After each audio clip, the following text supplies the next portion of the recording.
Welcome to the Namaste Show, radio to inspire enlightened living. Namaste simply means the spirit of love in me honors the spirit of love in you, and all is well.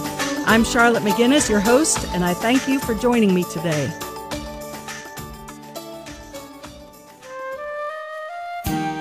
Fitness for the body, mind, and soul, your one-stop shop for overall well-being in Hendersonville's only holistic health and wellness center. Jennifer Bird, award-winning bodybuilder and Hendersonville's best personal fitness trainer, will work with you to create a program to attain your optimal body.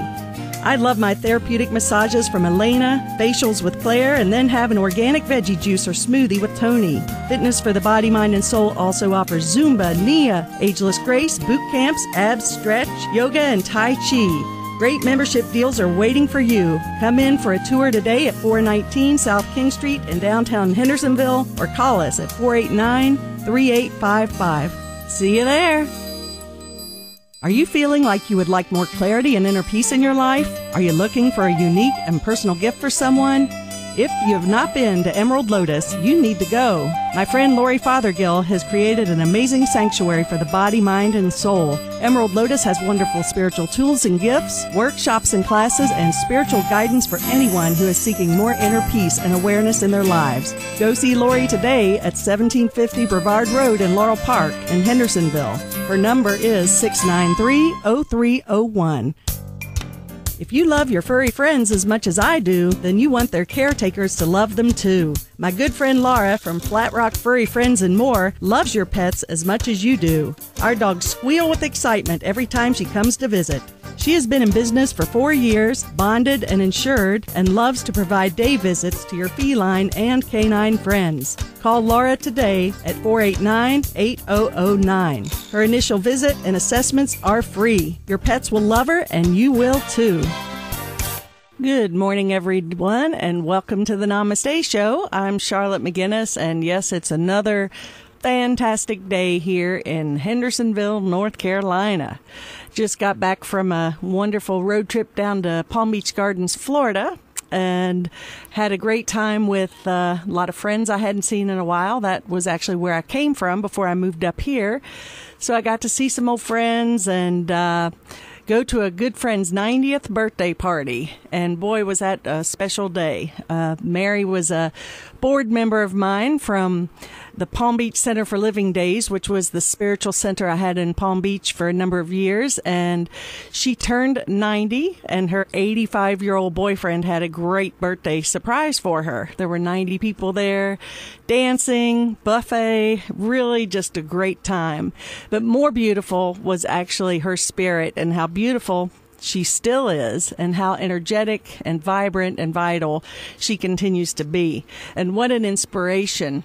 And I use her as an example because, you know, here we are thinking as we age, we have to fall apart physically and get beaten down and depressed. And here's Mary just as perky as ever, playing tennis 3 times a week, traveling all over the world, and just having a great old time in life. So it's something that really hit me because I do so much appreciate when I see people who are not going to buy into the old belief that when we age, get to be 70, 80, 90 even, that we have to slow down and stop enjoying life.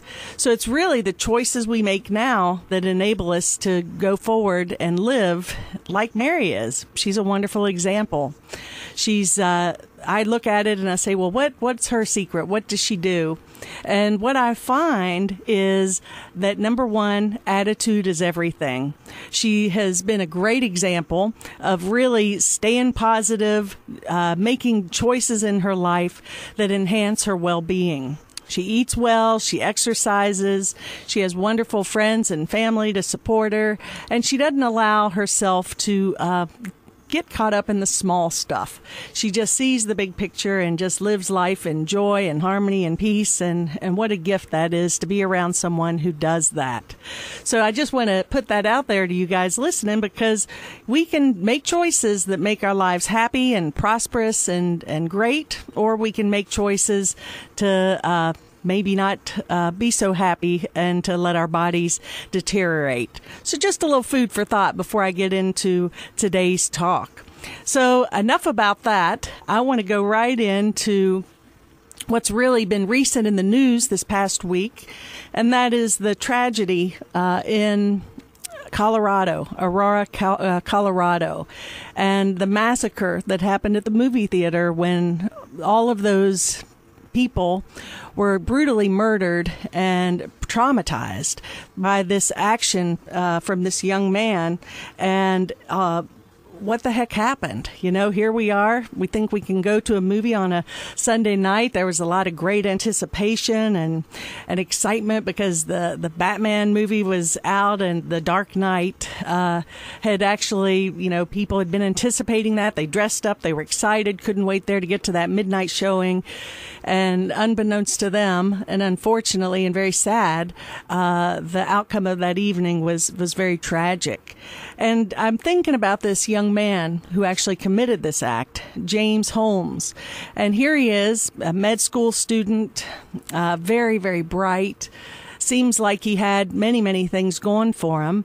And yet he chose to put forth an action that will change the course of history forever. It was apparently the most brutal and largest massacre of human life that's ever happened in our country, just in a public setting. So it is very, very sad. And I think it gives us a little bit of time to think, you know, why is it that these incidents continue to happen? People are really feeling stressed. There's a lot of crazy stuff happening in our world, and trying to make sense of it, maybe we can, maybe we can't. But I would like to just talk a little bit about the chaos and the stuff that's up on planet Earth today. Well, first off, I don't choose to see the movie Dark Knight because it's just not my type of movie. I'm not really into those violent, action-packed, dark movies myself. But I do know that to put that type of movie or other visual images in our mind and repeat those over and over, I do know that those take and make a deep imprint on our consciousness. And whether or not we choose to accept that, they do have an effect on us. And, you know, garbage in, garbage out, as they say. We have to really be willing to pay attention to what we're putting into our mind. Are we watching these movies that can perpetuate insanity and craziness? Are we choosing to read books that are dark and gloomy? Are we choosing to look at what's wrong in the world and allow our consciousness to become immersed in that? Or are we willing to take time to step back, take that deep breath, and make choices, as I talked about my good friend Mary earlier, make choices and decisions that enhance our well-being and bring that presence into all areas of our life. You know, we do have a choice here, folks, and really what the dominant thoughts, the dominant actions we put into our energy field, into our consciousness, are going to reap effects. There's just no way around that. So as I mentioned, garbage in, garbage out. Our dominant thoughts definitely create our reality. Our dominant actions certainly have an effect. You keep eating fast food, junk food, filling your body with toxic foods, toxic thoughts, toxic relationships, then the world is going to mirror that back to us.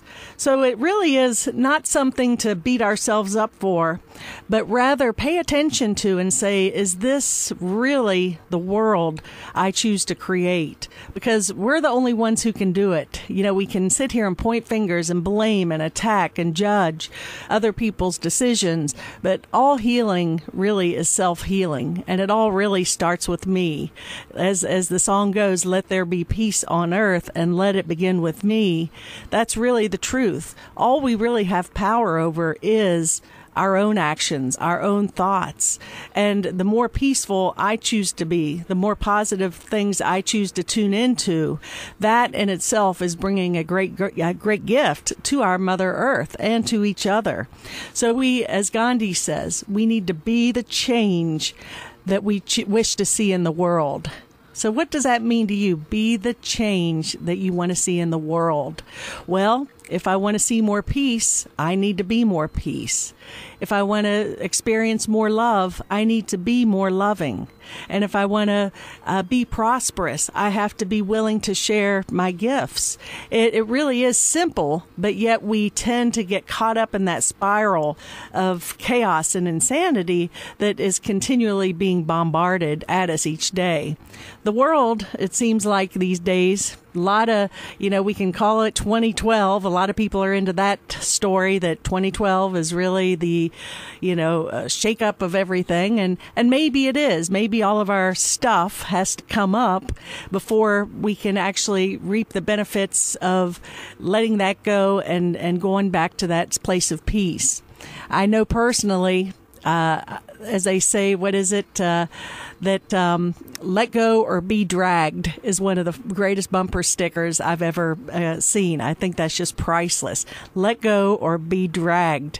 Sometimes we just want to hold on to anger and judgment and things in the past that have hurt us. We want to sit here and watch these images over and over and over that make us feel less than good and sometimes make us feel depressed and lousy. We do have a way out of this, but it takes a little bit of willingness. And all we have to do is understand how really the system works. And I love a very simple quote by a friend of mine, Marianne Williamson, and she says two things.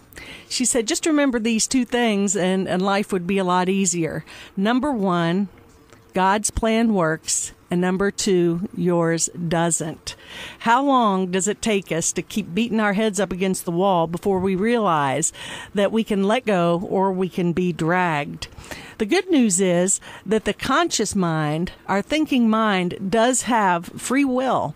It has the ability to accept and reject everything that enters into it. So I have a choice to watch the dark movies or watch a comedy, watch an inspirational film, go take a walk in the park, or I can go online, watch all these gory images and read all these terrible stories and share them with all my friends on Facebook, whatever we tend to do, and say, ain't it awful, ain't it awful? And what happens is we're just feeding into the fear. It's really a matter of choice, and every moment paying attention to the choices and decisions that we make. We are being bombarded, now with the election and all the stuff that goes along with that. This one's right, that one's wrong. Doesn't seem to feel very good. I've become quite honestly pretty politically neutral these days because I really feel like rather than pointing the finger and blaming the other, let's just take a stand for what we choose to do and what is right. As Mother Teresa says, when you have a march for peace, count me in. But if you're going to be against anything, I'm not going to join you in that.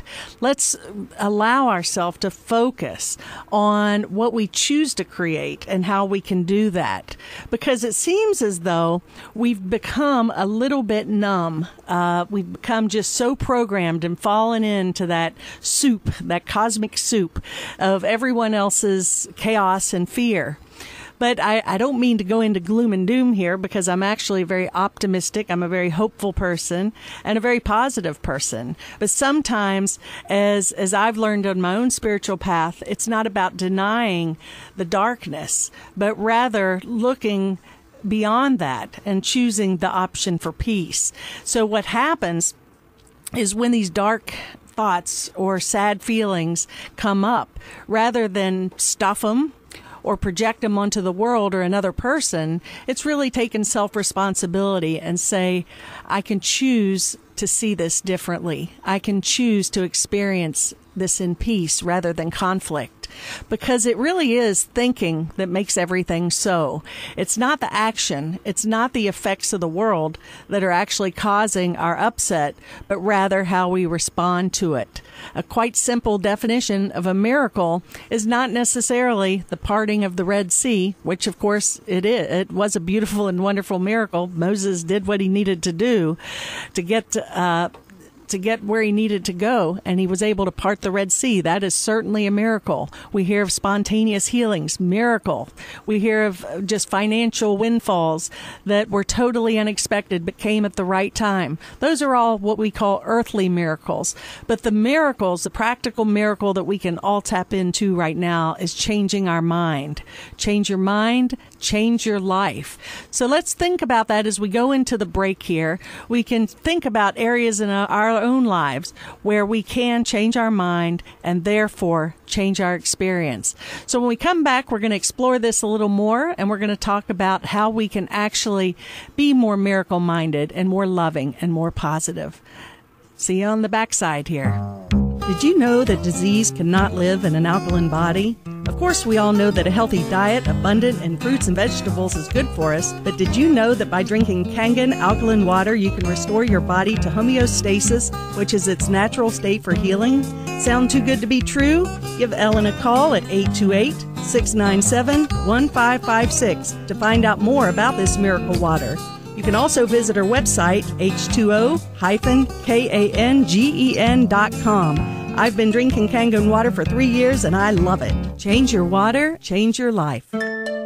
Crystal Visions is a sanctuary for the spiritual seeker, providing resources for transformation and growth, including books, music, crystals, jewelry, and more, serving the greater Hendersonville community since 1989. In this sacred setting, you may experience spiritual and metaphysical teachings, guidance, meditation, sharing, and laughter. This is a safe haven for you to reflect upon and voice your thoughts about your earth journey. Their capable and loving staff reflect a broad spiritual background that serves to enhance your experience here. Crystal Visions honors and welcomes all paths. Visit Blair today at 5426 Asheville Highway in North Hendersonville, 687-1193.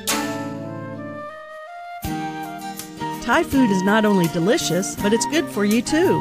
My favorite Thai food is Hendersonville's first Thai restaurant, Thai Spice. Jan and Nook share their authentic Thai recipes with the freshest ingredients available and create dishes pleasing to your taste buds and your tummy. Their friendly, accommodating servers and staff make the experience all the more enjoyable. Stop by soon and check out Hendersonville's best Thai food.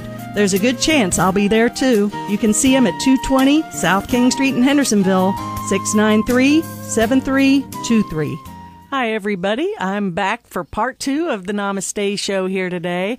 And I had to giggle when I closed out the first half there and said, see you on the backside. I guess that the golfer in me is still in there. Front side, backside. We're on the back 9 right now, folks. And we've been talking about actually some of the chaos and struggles in our world today and maybe in our personal lives, and how we can actually shift into more miracle-mindedness and be more happy and fulfilled and trusting of the process of life. But speaking of golf, I am a former professional golfer. Still teach a little bit. Been in the game for a number of years, actually 45 years I've been in golf in some capacity. I started playing when I was a little kid and turned professional at age 20 and pursued it as a career for over 30 years. So that being said, golf is definitely in my genes and certainly comes out in a lot of areas of my life. And a couple of my tournaments, I don't watch a whole lot of golf on TV these days, but I do really, really enjoy the U.S. Open, women's and men's U.S. Open. I love to watch the Masters, and of course the British Open is just one of my favorite tournaments. I still am longing to go to Scotland and Ireland to experience the true links and the roots of the game of golf and get over there and play. And last week, when I was sitting in Umi having lunch, all of a sudden I'm sitting across the room and they have the British Open on, and I look up and I see Ernie Els being congratulated, and I'm like, what just happened here? Ernie Els won the British Open. I didn't have a chance to watch it because I was actually at the Namaste Center earlier that day during the British Open doing my service. And it was just great to see Ernie win. Number one, because, he's more of my age group. He's certainly just a really neat guy. He's laid back, down to earth. You know, he likes to kick back and relax, have a beer here and there. They call him the Big Easy. And it's always great to me to see when the old guys and the old gals can really show up and teach those little whippersnappers a lesson. And don't get me wrong, folks, I really, really admire and respect all the young talent that's coming up the ranks in golf and other sports. But it just warms my heart a little bit to see that someone almost my age can pull something off like that. And I just want to send a big congratulations to Ernie Els, because it really does go back to what we were talking about. You know, he has actually made decisions and continued to do things to keep his golf game sharp, to keep his mind sharp, and to keep his mind clear of clutter. I can promise you, as a former professional golfer, that to win a golf tournament of that caliber, or any golf tournament for that matter, you can't afford the luxury of negativity in your consciousness. You really can't have any mind clutter or mind chatter going on. And you have to be fully focused and present. And the reason I think even more that when people and golfers get older is not that they lose the physical game, but they lose that mental edge. They have maybe more things in life to become that could be distractions to them. That includes family, day-to-day experiences with your children and your spouse, bills to pay, commitments to make, and to keep all that managed and to still show up and be able to fully focus and tune in and win a major golf tournament. Or if you're not a golfer, just to continue to maintain and be successful really is something that we can all do. We just tend to let life take over rather than take action and steps that keep us more centered and more at peace. I have to say that one of my idols growing up in golf was Jack Nicklaus. I still have great respect for him, not only as the greatest golfer of all time, but also his ability to focus and his laser-like precision. You know, when he'd get out there on the golf course, nothing could rattle him. And I think that really is the mind of a master. And athletes, you know, we've got the Olympics right now upon us. And all of a sudden, you know, these athletes who have prepared their whole life are coming to London for 2 weeks to really put forth everything that they've strived to attain and master, whether it be in track or equestrian gifts, whatever their swimming, whatever their sport is. You know, they have trained very, very hard. And these athletes, besides the physical training, they go through a lot of mental training as well. And they really learn how to get their mind still and be fully present, and to take everything that has brought them to that point and put it into that very moment when they're on stage competing for that medal. And that really is a skill that all of us can tap into and develop, but yet so few do it. And why is that? Well, I think we just get comfortable. We get lazy. It just, you know, well, I've already been there, done that, so I'm just going to sit back and relax now. Well, that's when we let the cobwebs enter in. That's when we get a little complacent and lazy. And really, as I go back once again to my friend Mary, she has continued to make choices that enhance her well-being. So we do all have that potential and possibility within us. It's just a matter of really, are you willing to do what's necessary to live a more fruitful and happy life? I have to say that more things in the media that I'm usually one that can watch the news with a pretty neutral stance, and I don't get into the drama, but there's been so much interesting, so many interesting things happening in the world today. And besides, as we mentioned, this tragedy in Colorado, all of this nonsense and insanity that's happened up at Penn State, and with this Jerry Sandusky and all of the parties involved, and yet so many people are still choosing to defend the Penn State football. Yes, I do feel sorry. There's many people who are suffering negative consequences that really had nothing to do with this. But really, when we continue to put out these negative actions and hide things that really hurt people. That, we got to pay the piper someday.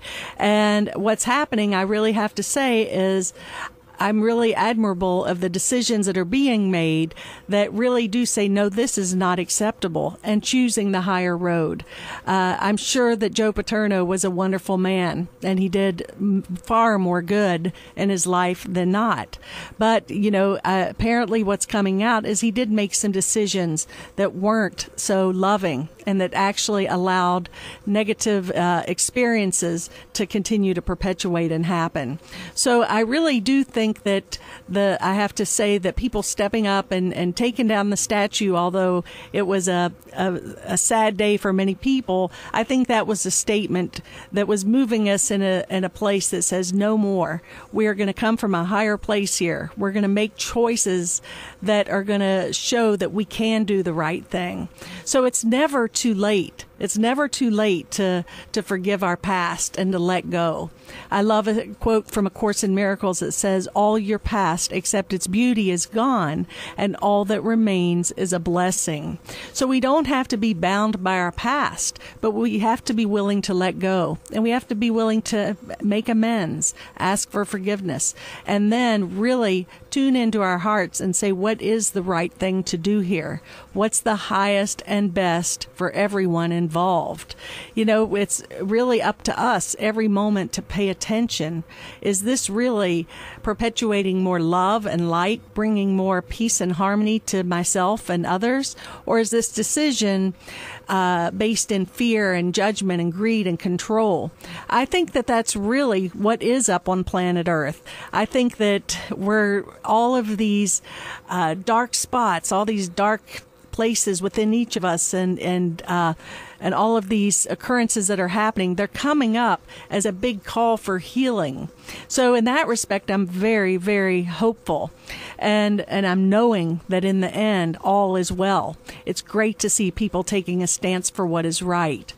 Well, I want to just take a couple of minutes here as we close down to say it's time that we get back to reality. And what is reality? Reality is not... even though as I mentioned earlier, I love to watch golf. I love to see people perform at peak level. I'm looking forward to watching the Olympics.